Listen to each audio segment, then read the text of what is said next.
বর্তমান দুবাইয়ের শাসক যদি সতর্ক না হয়, বর্তমান দুবাইয়ের যে চিত্র যদি সতর্ক না হয়, বড় আযাবের মুখোমুখি হবে এই দুবাই, বড় আযাবের মুখোমুখি হবে এই দুবাই। দুবাই হিন্দুদের মন্দির বানানোর জন্য বিশাল করে আয়োজন করে জায়গা ছেড়ে দিচ্ছে, জানেন আপনারা? এই দুবাই, হ্যাঁ, মন্দিরে পূজা করতেই পারে, এটা হিন্দুর স্বাধীনতা আছে, কিন্তু আপনি ঘটা করে নিজের স্বার্থ হাসিলের জন্য এত বিশাল আকারের দুবাইয়ের এই সমস্ত শায়েখগুলা, এদের মাথা ভাই গেছে গা আওলায়া, লাল পানি খায়া খায় এরা শেষ। নাহলে মসজিদের সিকিউরিটি গার্ড, এই জায়েদ মসজিদের সিকিউরিটি গার্ড কেন অমুসলিম হবে?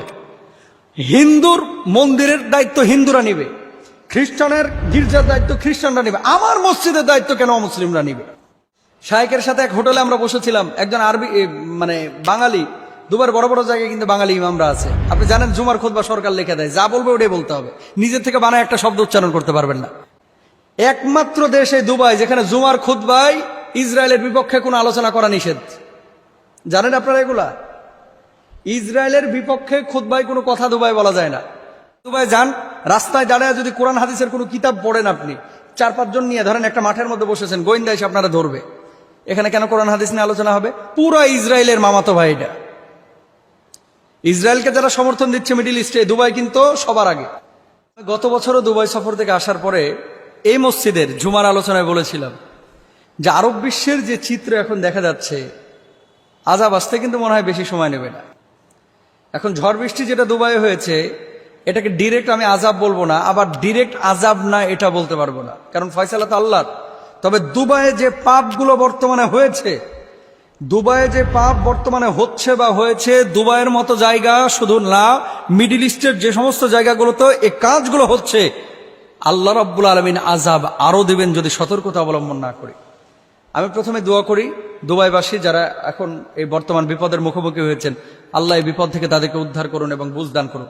কি পাপ দুবাই হচ্ছে না বলেন তো? আমাদের বাংলাদেশে আলহামদুলিল্লাহ আলহামদুলিল্লাহ শত শত গুণ পাপ কম হয় এই দুবাইয়ের চাইতে। শারজাটা একটু ধার্মিক, দুবাই মসজিদ আছে কিন্তু প্রচুর মসজিদ, কিন্তু নামাজ যে পড়ে, কয়টা নামাজ পড়ে? বাংলাদেশে রাস্তায় ওপেন, কিন্তু আপনি ওই বডি মেসেজ করা মেয়েদের পার্লার পাবেন না। আর দুবাই প্রতি কিলোমিটারে মনে হয় 10টা পাবেন, নাহলে 5টা পাবেন। রাস্তায় কেউ আপনাকে বাধা দিবে না, আপনি যদি ওপেন দাঁড়ায় মদ খান কেউ বাধা দিবে না। আপনি যদি রাশিয়ান, ইউরোপের কোনো মেয়ে অথবা মিডিল ইস্টের কোনো মেয়ে অথবা আফ্রিকার কোনো মেয়ে নিয়ে ফুর্তি করতে চান, দুবাইয়ে অহরহ রাস্তাঘাটে মেয়েরা ঘোরাঘুরি করতেছে। অন্যান্য দেশে রাত্রেবেলায় ঘুরে, আর দুবাই দিনের বেলাও ঘুরে। মুসলিম দেশ, মুসলিম দেশ। কিছু কিছু লোক দেখবেন খালি 2 দিন পর পর দুবাই, 2 দিন পর পর দুবাই, 2 দিন পর পর, মানে দুবাই হচ্ছে এদের মনে করেন মূল ফুর্তির জায়গা। কেন? নারী আছে, মদ আছে, বাধা নাই। চাইলেই শুধু টাকাটা লাগবে, আপনার ডলার লাগবে, আপনি পৃথিবীর যা উপকরণ আছে, আমেরিকা যাওয়া লাগবে না, টাইম স্কোয়ারে যাওয়া লাগবে না, দুবাই পাবেন। ইউরোপ থেকে মানুষ দুবাই আসে, বাংলাদেশ থেকে মানুষ দুবাই যায়, ভারত থেকে মানুষ দুবাই যায়। সবার টার্গেট দুবাই কেন? সবার টার্গেট দুবাইটা কেন? কি এমন আছে? মরুভূমি ছাড়া, বিল্ডিং ছাড়া আছে, আনন্দ পানি আছে, আছে নারী আছে, আছে দিনহীনতা আছে, আছে হারামখোরগুলো এখানে আছে। সবাইকে খারাপ বলছি না। বর্তমান দুবাইয়ের শাসক যদি সতর্ক না হয়, বর্তমান দুবাইয়ের যে চিত্র যদি সতর্ক না হয়, বড় আযাবের মুখোমুখি হবে এই দুবাই, বড় আযাবের মুখোমুখি হবে এই দুবাই। আপনি বলবেন যে হুজুর খুব বেশি বুঝে গেছেন, আমার বুঝ নিয়ে আমি আছি। আমি তো 1-2 বার না, আমার এখনো মানে ভিসা লাগানো আছে। শারজার কথা ঠিক আছে, শারজার যিনি গভর্নর উনি ধার্মিক, কিন্তু দুবাইয়ের যিনি, আপনি দুবাই যান, রাস্তায় দাঁড়ায় যদি কোরআন হাদিসের কোনো কিতাব পড়েন, আপনি 4-5 জন নিয়ে ধরেন একটা মাঠের মধ্যে বসেছেন, গোয়েন্দা এসে আপনারা ধরবে, এখানে কেন কোরআন হাদিস নিয়ে আলোচনা হবে? পুরো ইসরায়েলের মামাতো ভাই এটা। ইসরায়েলকে যারা সমর্থন দিচ্ছে মিডিল ইস্টে, দুবাই কিন্তু সবার আগে, দুবাই সবার আগে। খালি আলখেল্লা পরে মাথায় রুমালটা দেখে ভাব, আরে বাবা রে বাবা, মনে হয় আব্দুল কাদের জিলানী রহিমাহুল্লাহর আত্মীয় স্বজন জান্নাত থেকে পালায় আসছে, এরকম ভাবসাব। রাত্রেবেলায় আনন্দ পানি ছাড়া আর ঘুমিয়ে আসে না, ঘুমিয়ে আসে না। গজব কেন আসবে না? আমার আল্লাহ তাআলা কি বলছেন? যহরাল ফাসাদু ফিল বাররি ওয়াল বাহর বিমা কাসাবাত আইদিন নাস। দেখেন, আমি রাষ্ট্র দুবাইকে কিন্তু খারাপ বলতেছি না, আমি আমাদের মানুষের কৃত কাজ কর্মগুলোকে খারাপ বলতেছি। শায়েকের সাথে এক হোটেলে আমরা বসেছিলাম, একজন আরবি মানে বাঙালি, দুবার বড় বড় জায়গায় কিন্তু বাঙালি ইমামরা আছে। আপনি জানেন জুমার খুতবা সরকার লিখে দেয়, যা বলবে ওটাই বলতে হবে, নিজের থেকে বানায় একটা শব্দ উচ্চারণ করতে পারবেন না। কোথায় পাইছেন মেয়ে এগুলা? বোঝেন নাই কথা। একমাত্র দেশ এই দুবাই যেখানে জুমার খুতবায় ইসরায়েলের বিপক্ষে কোনো আলোচনা করা নিষেধ। জানেন আপনারা এগুলা? ইসরায়েলের বিপক্ষে খুতবায় কোনো কথা দুবাই বলা যায় না। কেন? ইসরায়েলের সাথে তাদের বন্ধুত্ব। তেল আবিবে ফ্লাইট চালু করেছে এই দুবাই। দেশ দুবাইকে দোষ দিচ্ছে না। আমি বলতে চাচ্ছি আমাদের টার্গেট কি ছিল, আমরা কোথায় যাচ্ছি, কেন আমরা এমনটা করতেছি? আজকে বন্যা হয়েছে, ঝড় হয়েছে, একটাবার চিন্তা করেন তো, আল্লাহ যদি বড় ভূমিকম্প দিয়ে ৭৫ বছরেও মানুষের, দুবাই তো ড্রেনেজ ব্যবস্থা নাই, এটা আপনারা হয়তো অনেকেই জানেন। কেন? এখানে বৃষ্টি হয় না। আরব বিশ্বের মানুষের বৃষ্টি যদি একটু দেখেছে তাহলে এরা নাচানাচি শুরু করে ঘরের মধ্যে। কেন? বৃষ্টি দেখে না তো, মরুভূমির মধ্যে বৃষ্টি পাবে কোথায়? সেখানে এরকম ঝড়, সাইক্লোন এবং জলোচ্ছ্বাস, এরকম পানি, ড্রেনেজ ব্যবস্থা নাই, ডুবে গেছে।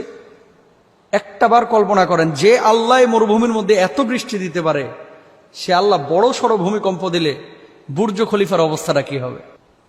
কল্পনা করতে পারেন? আল্লাহ না করুক, যদি বড় ভূমিকম্প হয়, এই দুবাইয়ের বুকেই কয়েক লাখ মানুষ মুহূর্তের মধ্যে মারা যাবে। ঢাকা সিটি যেরকম গ্যাদারিং, প্রচুর মানুষ বসবাস করে, দুবাই এত মানুষ বসবাস করে না। কিন্তু যে বিল্ডিং গুলো, ইন্টারন্যাশনাল কমার্শিয়াল স্পেস কিন্তু হচ্ছে এই দুবাই। সুতরাং আমরা ছোটখাটো মানুষ, আমাদের কথাগুলো মানুষ কে আমলে নেবে? কেউ নেবে না। আল্লাহ তাআলা বলেছেন, দহরাল ফাসাদু ফিল বাররি ওয়াল বাহরি বিমা কাসাবাত আইদিন নাস। এই সমস্ত জিনিসগুলো মানুষের কৃতকর্মের ফসল।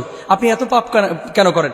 এই দুবাই হিন্দুদের মন্দির বানানোর জন্য বিশাল করে আয়োজন করে জায়গা ছেড়ে দিয়েছে, জানেন আপনারা? এই দুবাই, হ্যাঁ, মন্দিরে পূজা করতেই পারে, এটা হিন্দুর স্বাধীনতা আছে, কিন্তু আপনি ঘটা করে নিজের স্বার্থ হাসিলের জন্য এত বিশাল আকারের। আবার আরেকটা বিষয় আপনাদেরকে বলি, কিছু কিছু জিনিস হৃদয় রক্তক্ষরণ হয়। এই যে আপনারা যে শেখ জায়েদ মসজিদ, এটা তো আমি গিয়েছি আবুধাবির। শেখ জায়েদ মসজিদ গুগলে লিখবেন, পাবেন। পৃথিবীর সবচেয়ে সুন্দর মসজিদ এটা। কয়েক হাজার কোটি টাকা খরচ করা হয়েছে। ওরা তো টাকার হিসাব করে না, ডলারের। অথচ এই মসজিদে আমি 20 জনের ওপরে সিকিউরিটি গার্ডকে জিজ্ঞেস করেছি, তোমার নাম কি? অধিকাংশই হিন্দু। মসজিদের সিকিউরিটি গার্ড সব হিন্দু। কোথা থেকে এসেছো? নেপাল থেকে এসেছি। কোথা থেকে এসেছো? দিল্লি থেকে এসেছি। কোথা থেকে এসেছো? মুম্বাই থেকে এসেছি। আরে হারামখোর, মসজিদের সিকিউরিটি গার্ড মুসলমান কি নাই? বাংলাদেশের লাখ লাখ শ্রমিক এখানে কাজ করতেছে, পাকিস্তানের লাখ লাখ শ্রমিক কাজ করতেছে। দুবাইয়ের এই সমস্ত শায়েখগুলা, এদের মাথা ভাই গেছে গাওলায়া, লাল পানি খায়া খায় এরা শেষ। নাহলে মসজিদের সিকিউরিটি গার্ড, এই জায়েদ মসজিদের সিকিউরিটি গার্ড কেন অমুসলিম হবে? হিন্দুর মন্দিরের দায়িত্ব হিন্দুরা নিবে, খ্রিস্টানের গির্জার দায়িত্ব খ্রিস্টানরা নিবে, আমার মসজিদের দায়িত্ব কেন অমুসলিমরা নিবে?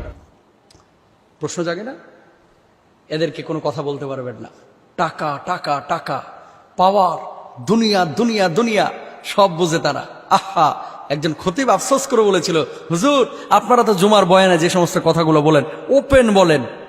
আহা, আমরা পারি না হুজুর। একটা শব্দ যদি জুমার খুতবায় নিজের থেকে বলি, সরকারের পুলিশ এসে তলব করে, চল থানায় চল, কি লেগে এটা বলছস? বড় আফসোস মুসলিম বিশ্বের জন্য। সতর্ক না হলে বড় ভয়াবহ বিপদ সামনে।